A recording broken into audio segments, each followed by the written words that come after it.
Hello বন্ধুরা, তো সকাল সকাল চলে আসলাম ব্রেকফাস্ট নিয়ে। তো কিছু আমি এখানে গাজর নিয়ে নিয়েছি, ক্যাপসিকাম নিয়ে নিয়েছি, পেঁয়াজ নিয়ে নিয়েছি, আর একটা ডিম ফাটিয়ে দিচ্ছি তার মধ্যে। এটা একটু ফ্রাই করে নিয়েছি সাদা তেলে।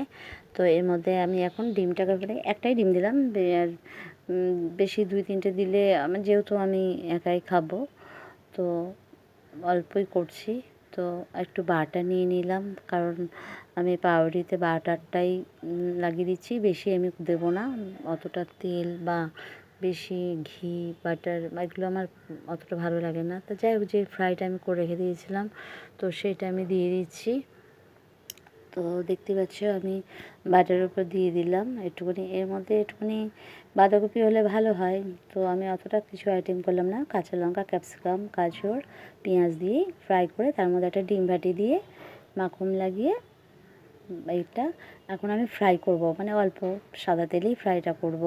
আমি ঘি বা কোনো মাখন দিয়ে ভাজছি না, কেন অলরেডি আমার মাখনটা দেওয়াই আছে। তো যাই হোক, আমি অল্প করে ফ্রাই করে নিচ্ছি। তো দেখতেই পাচ্ছ আমার মোটামুটি হয়ে গেছে, 4 পিস করেছি। তো একটা আমি খুলে দেখাচ্ছি, দেখো ভেতরটা কিন্তু সব সুন্দরভাবে মিশে গেছে। তো দেখো আমার 4 পিস পুরো রেডি। আর এইটা দেখো, আর এটা আমার 1 পিস এক্সট্রা হয়ে গেছে, এতগুলো আমি খাবো না। তো যাই হোক, করা হয়ে গেছে। তো দেখো ভেতরটা কি সুন্দর ধোয়া উঠছে এখনও, দেখেছো? তো দেখো কত সুন্দর।